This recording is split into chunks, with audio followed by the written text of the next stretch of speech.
जय हिंद दोस्तों। देश के अंदर लगातार कुछ ऐसी ताकतें पनप रही हैं जिससे लोगों में आक्रोश है।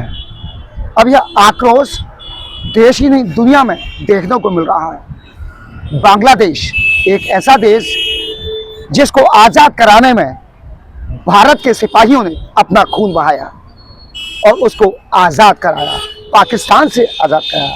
और जो पाकिस्तानी हुकूमत थी वो लगातार उस पर बर्बरता करती हुई दिखाई दे रही थी, लेकिन हमारी आयरन लेडी स्वर्गीय इंदिरा गांधी ने एक ऐसा कदम उठाया कि पाकिस्तानी हुकूमत सहम गई। एक बार फिर वह पुराना दौर पाकिस्तान और बांग्लादेश दोहराते हुए दिखाई दे रहे हैं। जिस तरह हमारे सैनिकों ने अपना खून बहाया था बांग्लादेशियों को आज़ाद कराने के लिए, लेकिन आज वही बांग्लादेशी बगावत पर उतर आए हैं।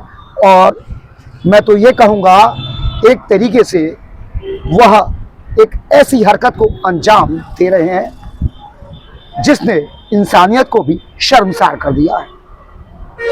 वह गद्दार हैं, बिल्कुल सही कह रहा हूँ मैं, वो गद्दार हैं। एक ऐसे गद्दार जिनके देश को हम लोगों ने अपना पसीना अपना खून बहाया, तमाम शहीद हमारे सैनिक को शहादत दी, आज वही लोग हमारे हिंदुओं का कत्लेआम कर रहे हैं। इस मुद्दे पर पूरे देश में आक्रोश है। विश्व हिंदू परिषद, बजरंग दल और तमाम हिंदूवादी नेता सड़कों पर उतरते हुए दिखाई दे रहे हैं और उन हिंदूवादी नेताओं को जेलों में ठूंसा जा रहा है।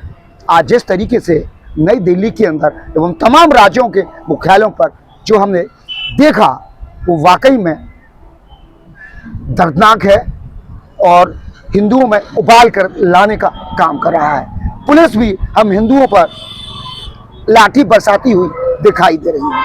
हमारे साथ इसी बात पर बात करने के लिए हिंदूवादी नेता अज्जू चौहान से बात करेंगे सीधे। अज्जू भाई, जिस तरीके से बांग्लादेश लगातार विवादास्पद बयान दे रहा है और खबरें यहाँ तक आ रही हैं पाकिस्तान और बांग्लादेश मिलकर भारत को घेरने की बात है, क्या कहेंगे इस मुद्दे को लेकर? देखिए, सबसे बड़ी बात यह है कि जब देश आजाद हुआ, आजादी के समय दलित नेताओं के साथ में बहुत बड़ा हिंदू समाज पाकिस्तान और बांग्लादेश गया था, लेकिन कुछ ही सालों के बाद वह जो दलित हिंदू नेता थे उनकी वह दुर्गति प्रारंभ हुई और वह पाकिस्तान और बांग्लादेश छोड़ करके हिंदुस्तान वापस आ गए। लेकिन निरीह जनता को उन्होंने वहीं पर छोड़ दिया, मरने के लिए, कटने के लिए, बलात्कारियों के लिए। और जो घटनाएं आज बांग्लादेश के अंदर हो रही है, बांग्लादेश के अंदर सीधा सा जो मैसेज है वो ये जा रहा है कि वह भी पाकिस्तान के रास्ते पे चल रहा है और पाकिस्तान के रास्ते पे चल करके मुस्लिम राष्ट्र बनाना चाहता है।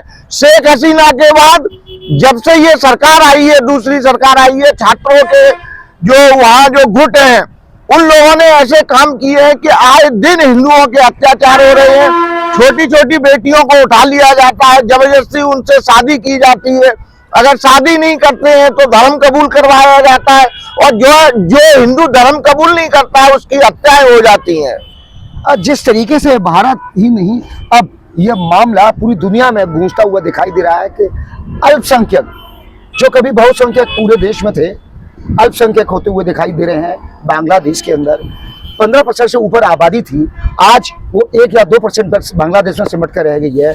हिंदू वहाँ इस तरीके से काटा जा रहा है जैसे जानवर को हलाल किया जाता है।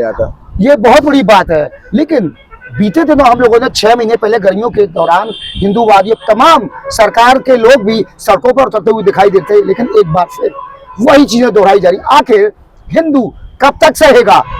पाकिस्तान जो वहां पर बैठकर हुक्मरान जो इंतजाम कर रहे हैं हम हिंदुओं को कत्लेआम का, वो अब बांग्लादेश में दिखाई देने लगा है। आखिर हमारी हुकूमत कब जागेगी? आखिर कब हम लोगों को ये कत्लेआम अल्पसंख्यक, क्योंकि हम बांग्लादेश के अंदर, पाकिस्तान के अंदर और तमाम जो कंट्री है उसमें हम लोग अल्पसंख्यक हैं, तो आखिर ये कत्लेआम कब बंद होगा? क्या हम लोगों को इतना भी अधिकार नहीं कि यूएनओ और तमाम विदेशी पश्चिमी देश जो कोहराम मचाते एक मुस्लिम के हत्या पर, वो सब सो गए हैं? देखिए, जब से शेख हसीना की सरकार बदली है तब से लेकर के आज दिन तक वह बांग्लादेश के अंदर जो निर्मम हत्याएं हो रही हैं, बलात्कार हो रहे हैं, महिलाओं के साथ जबरदस्ती की जा रही है, लेकिन जितने भी दलित नेता हैं हिंदुस्तान के, उनमें से कोई आवाज नहीं उठाना चाह रहा है, जो छोटी छोटी बात पर हिंदुस्तान के अंदर बड़े बड़े आंदोलन शुरू कर देते हैं। मेरा ये मानना है कि पूरे हिंदू समाज को एकजुट होकर के, पूरा एक ताकत बना करके, जितने भी ये वो केंद्र सरकार वगैरह है, इन लोगों पर दबाव बनाना चाहिए कि हिंदुओं की सुरक्षा सुनिश्चित की जाए, चाहे वह बांग्लादेश हो या पाकिस्तान हो या विश्व में कोई भी देश हो। मोदी जी हिंदुओं के प्रधानमंत्री हैं और हिंदूवादी प्रधानमंत्री हैं। मेरा उनसे भी अनुरोध है कि इन घटनाओं पर तुरंत रोक लगानी चाहिए, नहीं तो देश के अंदर एक बड़ा आंदोलन करने को युवा तैयार हो रहा है। अज्जू भाई, आप क्योंकि हिंदूवादी संगठन से रहे हैं, तमाम आपका अनुभव है, मैं सिर्फ एक सवाल पूछना चाहता हूं कि जब भी कोई किसी भी अल्पसंख्यक को हिंदुस्तान के अंदर कोई उसके साथ हादसा हो जाता है, गलती से हादसा हो जाता है, तो तमाम, चाहे कांग्रेस हो, समाजवादी पार्टी हो, एआईएम के असदुद्दीन ओवैसी हो या वामपंथी हो, तमाम ट्वीट कर देते हैं। देश के अंदर एक आंदोलन को हवा दी जाती है और भारत को ऐसा दिखाया जाता है कि भारत इन लोगों के लिए एक पटकथा लगता हुआ दिखाई देता है। हम उनके खिलाफ, यानी हिंदू उनके खिलाफ तमाम कार्रवाई करते हुए दिखाई देते हैं, लेकिन ऐसा नहीं है। लेकिन यहाँ पर बांग्लादेश में एक हमारे हिंदू भाई को कत्लेआम कर दिया गया, बहनों को मारा जा रहा है, जला दिया जा रहा है, नाबालिग बच्चियों को जला दिया जा रहा है, इस पर एक शब्द नहीं फूट रहा है। क्या कहेंगे इसको लेकर आप? देखिए, यही तो इस देश का दुर्भाग्य है कि अगर हिंदुस्तान के अंदर किसी एक जिहादी के साथ थोड़ी सी बदतमीजी भी हो जाए तो पूरे देश में ऐसे भूचाल आ जाता है जैसे पूरा का पूरा अत्याचार इन्हीं के ऊपर हो रहा हो। लेकिन अगर हिंदू के साथ पूरे विश्व में कोई भी कहीं भी घटना होती है तो कोई भी व्यक्ति बोलने को तैयार नहीं होता और ऐसा लगता है कि जैसे इन लोगों को सांप सूंघ गया है। मेरा मानना है इन नेताओं का भरोसा छोड़ करके पूरे के पूरे हिंदू समाज को एकत्रित होकर के इन चीजों का मुकाबला करना चाहिए, संगठित होकर के इसका विरोध करना चाहिए, तभी इन लोगों को बुद्धि आएगी, अन्यथा हिंदू ऐसे ही मरता रहेगा। अज्जू भाई, आखिरी सवाल, जिस तरीके से विधानसभा में उत्तर प्रदेश के मुखिया योगी आदित्यनाथ ने 2 टूक कहा कि 2 नमूने विधानसभा में और लोकसभा में जब होती है तो वो दिखाई नहीं देते। एक लखनऊ में बैठता है, एक नई दिल्ली के अंदर बैठता है। इस मुद्दे पर भी दोनों नमूने कुछ नहीं बोलते हुए दिखाई दे रहे हैं। नहीं, उनका तो मैंने जैसे कहा ना कि अगर किसी जिहादी के साथ यहाँ एक घटना हो जाए तो सारे के सारे नमूने, क्या जिनकी औकात नहीं है वो भी बोलने शुरू हो जाते हैं। वहीं अगर हिंदू के साथ कोई घटना हो रही है तो हिंदूवादी लोगों का कह करके कह रहे साहब ये तो हिंदूवादी हैं, इनको ऐसे ही होना चाहिए। ये नहीं होना चाहिए, उनके भरोसे नहीं बैठना चाहिए।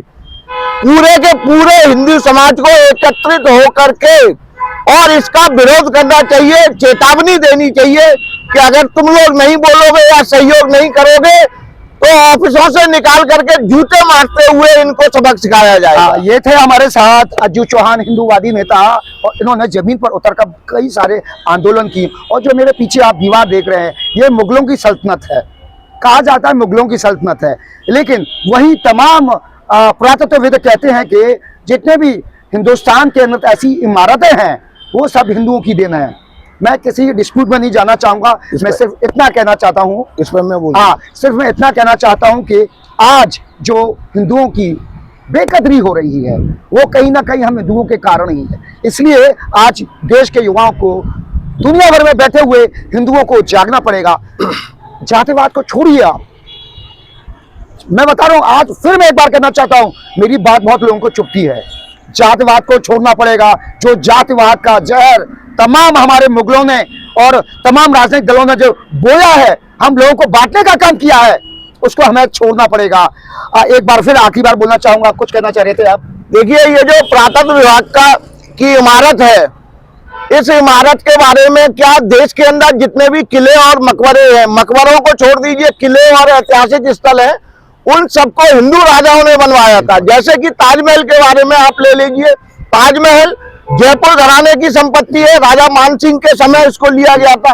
और ये जो किला आप देख रहे हैं, इस किले का असली नाम बादलगढ़ किला है। मैंने क्या बोला, इस किले का असली नाम बादलगढ़ किला है, जो पृथ्वीराज चौहान के द्वारा बनाया गया था।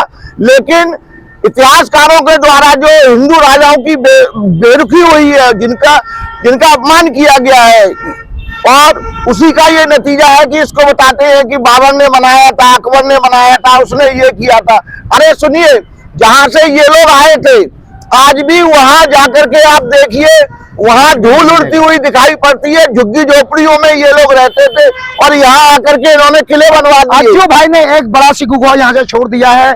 बांग्लादेश के साथ साथ के बादलगढ़ का किला था, हिंदुओं का किला था, और जिस तरीके से आज हम हिंदुओं का नरसंहार हो रहा है और जो राजनीतिक दल हैं चुप भी साधे हुए हैं, कहीं ना कहीं आने वाला समय आप देखिएगा, इंकलाब को, एक ऐसा इंकलाब निकलेगा देश के अंदर, दुनिया के अंदर, जिसको सरकारें गिर जाएंगी, कोहराम मच जाएगा, और यूएनओ को दुहाई देने वाले पश्चिमी देश भी इस बात को समझ लें, हिंदुओं ने चूड़ी नहीं पहन रखी है।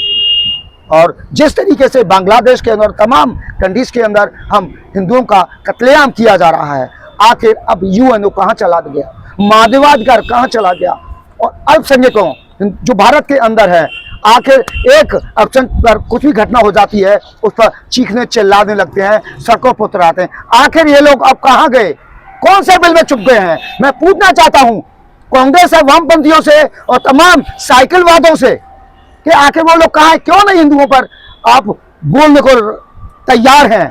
आखिर कब तक हम पूरी दुनिया के अंदर इस तरीके का नरसंहार देखते रहेंगे? और जिस तरीके से अज्जू चौहान ने कहा है कि ये समय है, अगर हम आज भी नहीं जागे तो हमारी नस्लों को इसे झेलना होगा। आज के लिए इतना ही। अपने साथी सत्यन के साथ प्रदीप रावत, आगरा।